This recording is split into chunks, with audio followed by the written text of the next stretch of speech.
Have you ever watched a little kid learn to walk? They're absolutely terrible at it. They fall down constantly, they bump their heads, they cry, and then almost immediately they get back up again and try again. Nobody has to convince them to keep trying. No one has to tell them, you should really work on this walking thing because it's actually really useful later in life. The kid just keeps at it day after day until suddenly one day they're running around the place. Now, imagine if we told that child, hey, don't bother trying to walk until you're confident you can do it well. Otherwise, what's the point? Doesn't that sound ridiculous?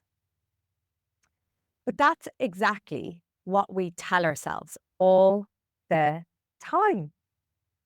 I'm not a good public speaker, so I'll just avoid presentations. I'm not confident leading teams, so I'll stay in my individual contributor role. I'm not good at networking, so I'll skip that industry event. I am so excited today to teach you what I'm going to teach you because I honestly think it's life changing. Today, we're going to talk about something that fuels everything we do or don't do in your career and your life, and that's confidence.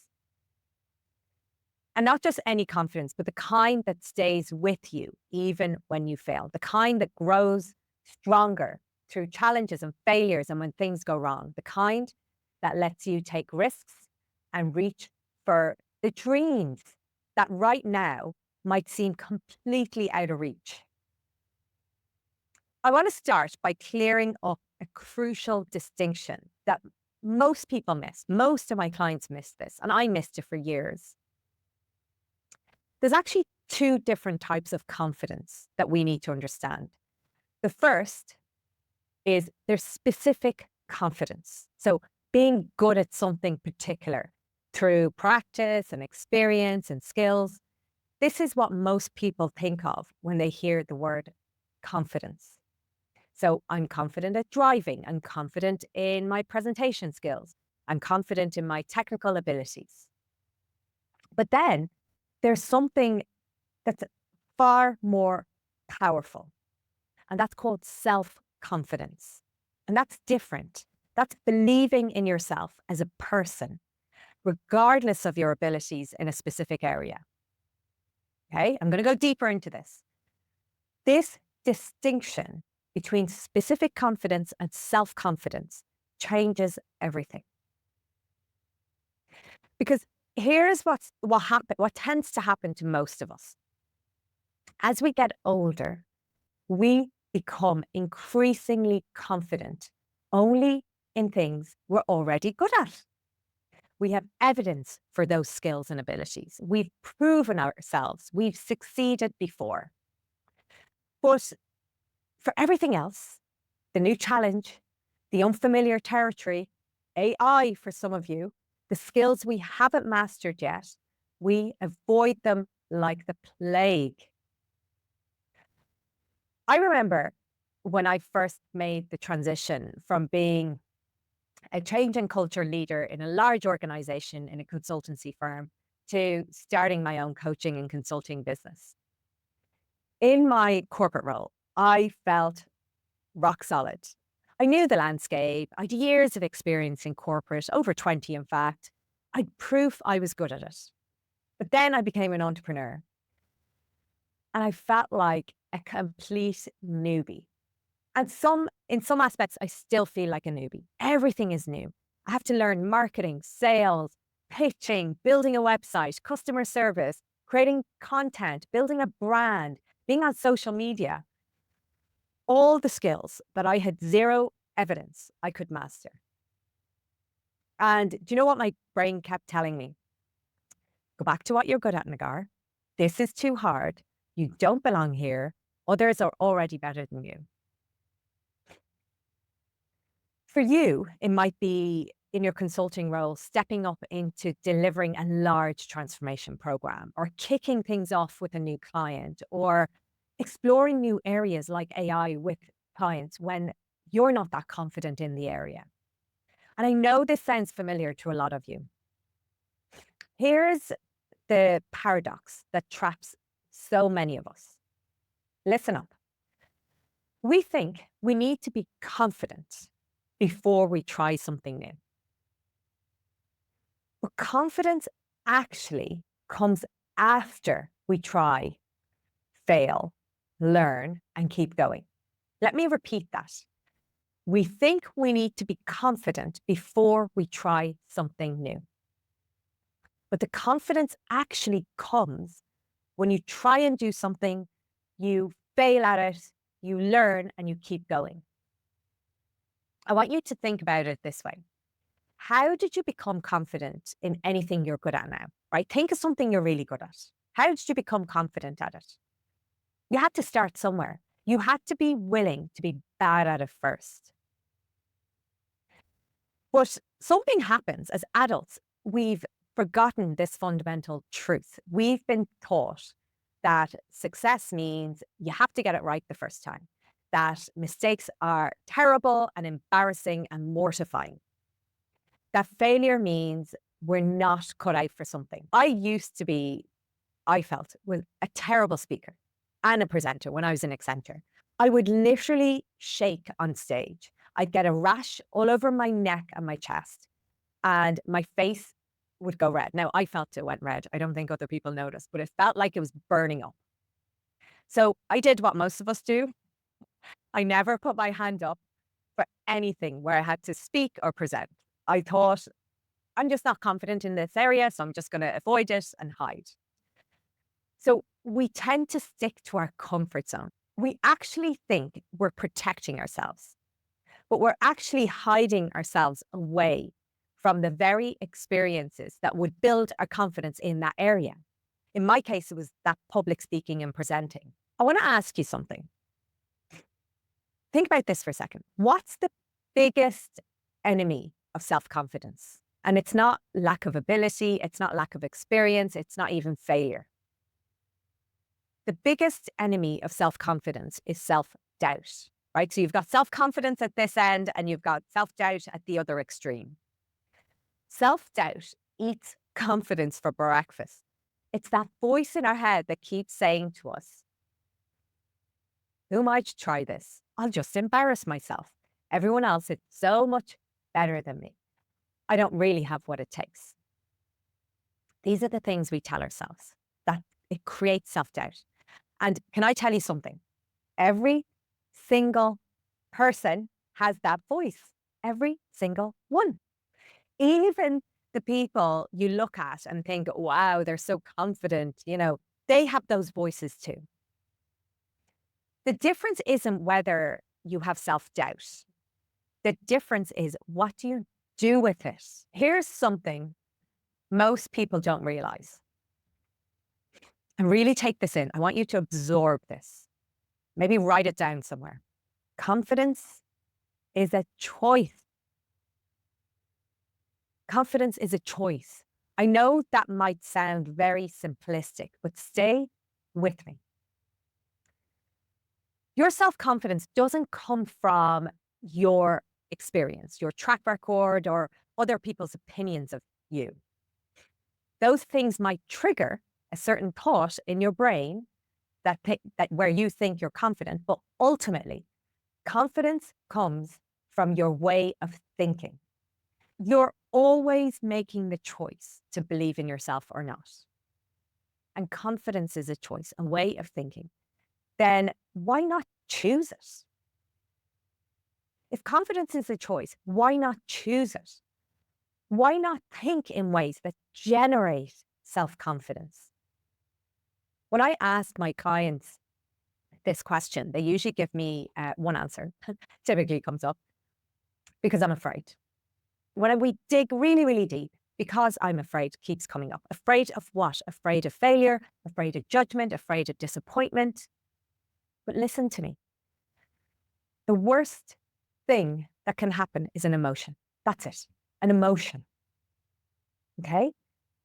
An uncomfortable emotion. The thing you're most afraid of is just feeling an uncomfortable emotion.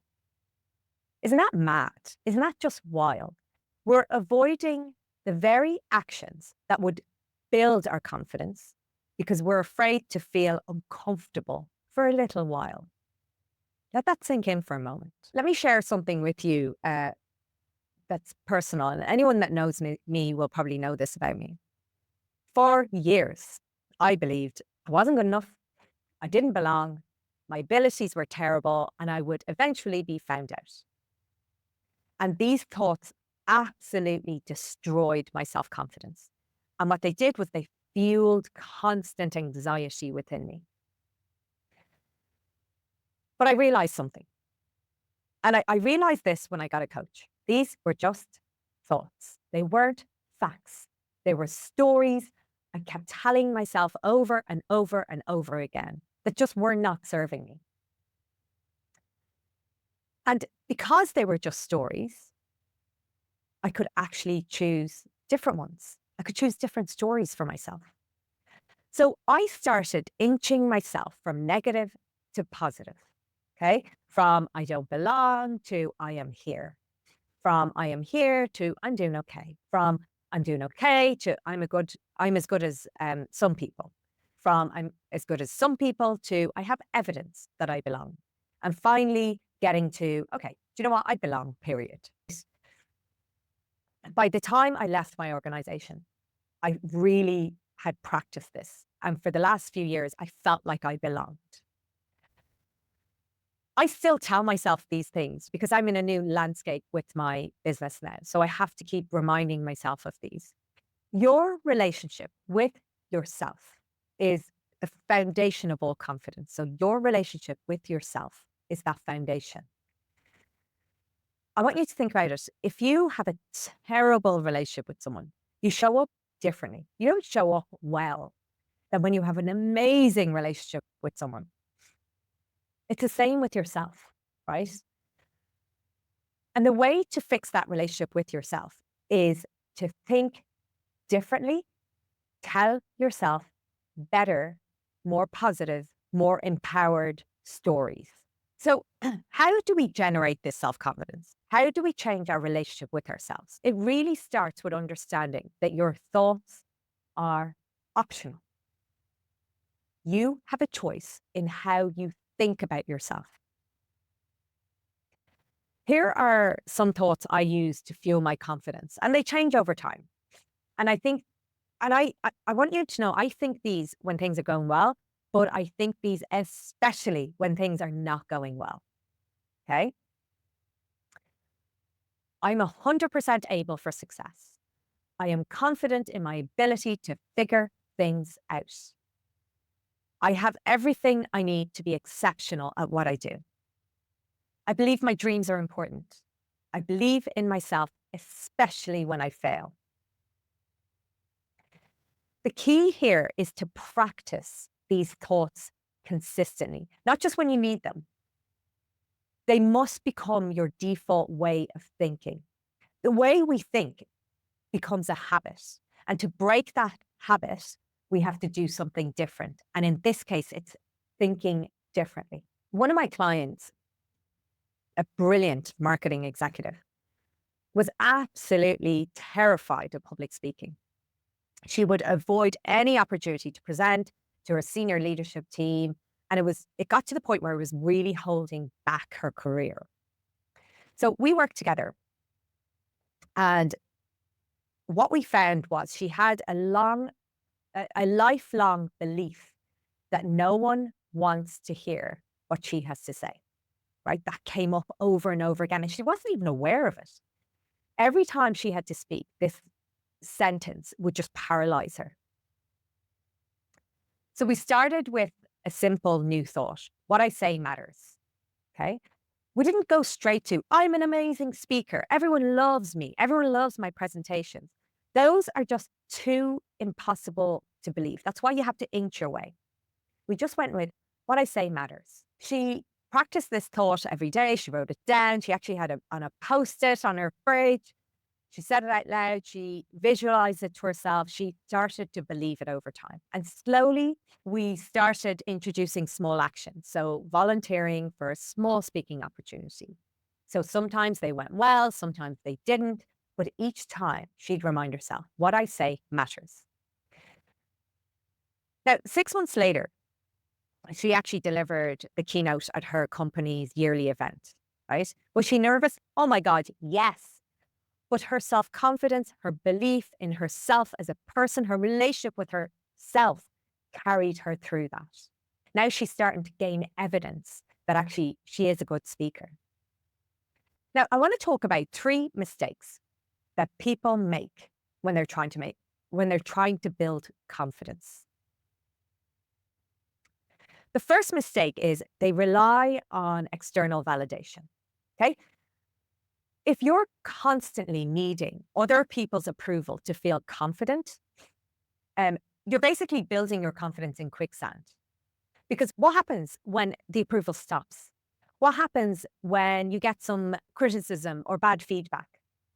And as you move up in your career, you actually get less and less positive feedback, right? The decisions get harder, the stakes get higher, and the critics get louder, right? You cannot outsource your confidence to other people. It has to come from you, right? Really etch that into your brain. Do not outsource your confidence to other people.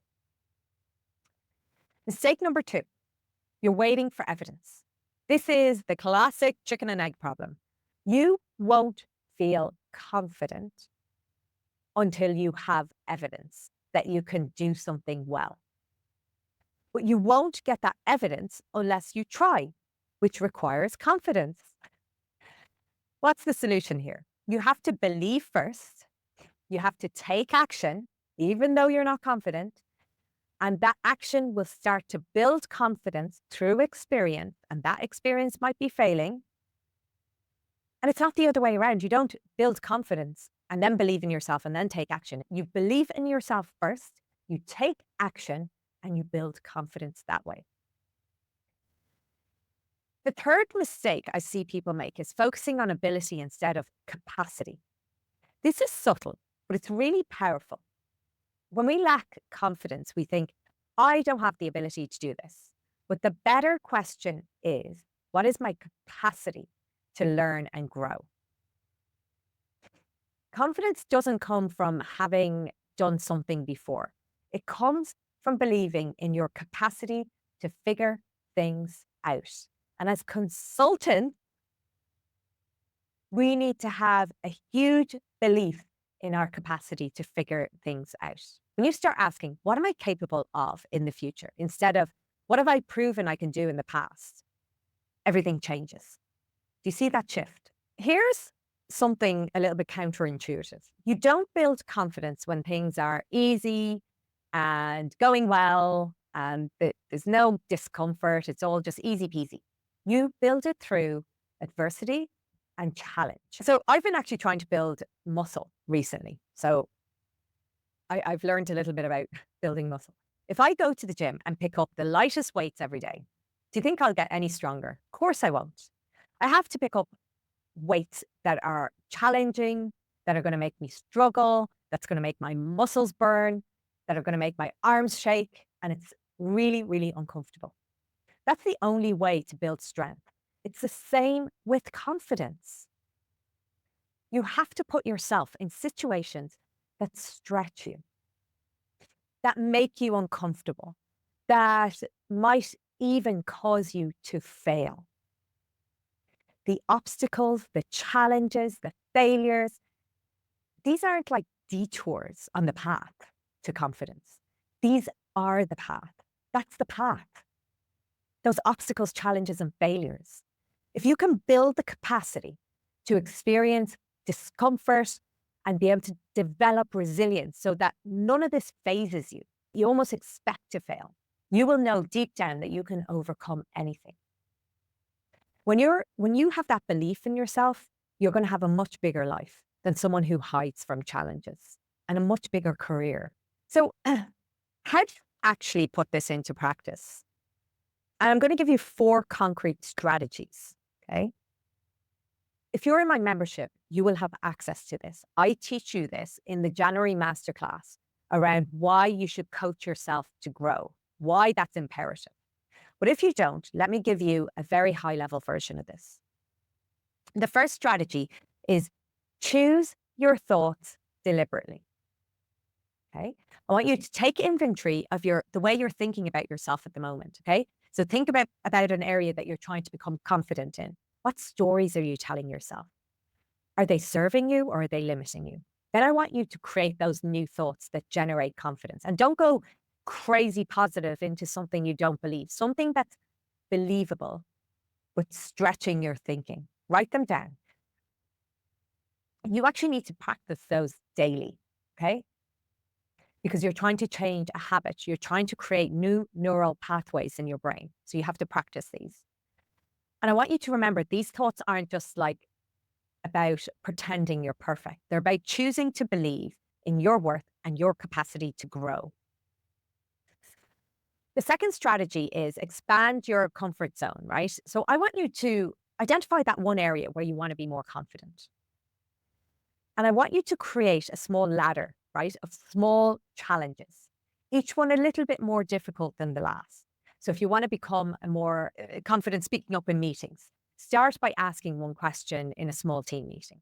Then share one idea in a larger meeting. Then volunteer to present a small section of a presentation. Maybe join a Toastmaster, right? So do you see those small incremental challenges you set for yourself? Each small win starts to build evidence for the area you want to become confident in. The third strategy is you've all heard this, right? But we don't do it. When things don't go as planned, and they won't, spoiler alert, they're not going to go as planned. I want you to resist the urge to make it mean something about your worth, your ability, you're not good enough. And instead, I want you to get curious. This is where a lot of my clients fall down. Something bad happens. And then I ask them, okay, well, like, did you get curious? Did you find out what you could learn from that? Did you find out what the next steps are? And it's like, no, because they've completely shut off because they got some bad feedback or something went wrong. Well, what can you learn? What would you do differently next time? So we need to embrace failure as feedback. That's strategy number 3. And you all know this. When I first started creating content for my coaching business, someone really close to me told me that my videos sound weird. Okay. And I immediately went defensive and got really annoyed. But I had to stop. And because I'm a coach and I know these tools, I had to stop and think, why did that bother me so much? And it's because I'm not confident in content creation. That's not a skill that I have. I'm not good at creating content. And I'm still learning that skill. So any sort of feedback, any sort of criticism made me want to hide and think I wasn't good enough and go under a rock and never do it again. But I know that instead of, I suppose, giving in to that thought, I had to choose a different way of thinking. And that was, I'm still learning and this feedback will help me improve, get the next videos in a better state. Okay? That simple shift allowed me to hear the feedback without it destroying my confidence. I have so many examples of clients where they get some sort of feedback. And when they tell me that feedback, to me, it sounds quite neutral, but they make it mean all sorts of things about them. And they start even looking for new jobs. And I just want you to just pause and just embrace it and think, what can I learn from this? And I know a lot of you get this intellectually, but you haven't internalized it. You don't live this. And this is a game changer.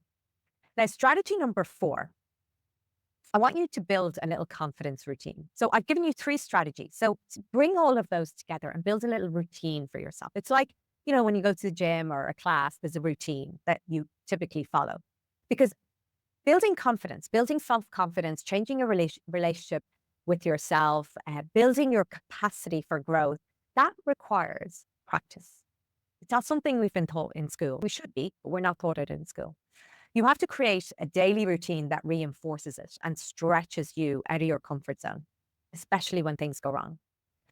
So it could be as simple as think of an area that you want to get confident in, think of the new way of thinking that you want to have, and think of setting one small dare for yourself every day or every week. I actually do this all the time and it's a game changer.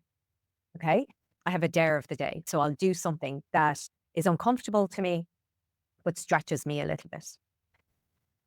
And then the third thing is build a better relationship with yourself. So start to reflect on your wins, because what we do with our brains is we always look for the negatives and the evidence against ourselves. So I want you to start shifting that and start reflecting on, okay, what are the wins? You know, the little dares you've given yourself, what actually went well with those? And don't worry about how small they are, but you need to start identifying those. It's not about just the results that you get. It's about that effort that you put in. It's those weight reps that you do. You need to do the reps before you get the results. Okay, as we start to wrap up, I want to leave you with a final thought. Confidence isn't about never failing. Okay, it's about knowing that you'll be fine even if you do fail.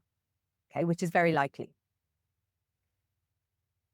True confidence really comes from truly, I suppose, accepting yourself and having a good relationship with yourself and having your own back for the good, the bad, and the ugly.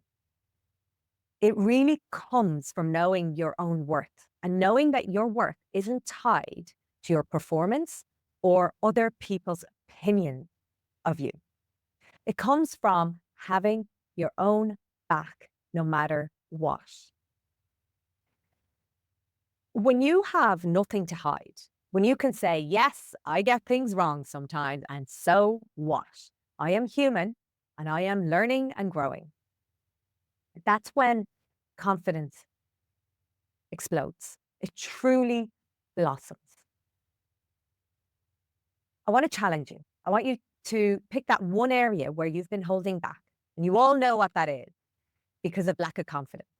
For me, in my consulting role, it was doing the presentation, the big events. It was giving my opinion, having a perspective. Okay, so think of yours. What is one small step you can take this week? Not when you feel ready, but this week, right now, to start building your confidence in that area. I'm going to say this again. Confidence isn't something that you find. It's something that you create, choice by choice, action by action, day by day. And it starts with that simple decision to believe in yourself, not because you've proven you deserve it, but because you choose to. I would love to hear your thoughts on this. What resonated with you? What challenges around confidence are you facing? Until next time,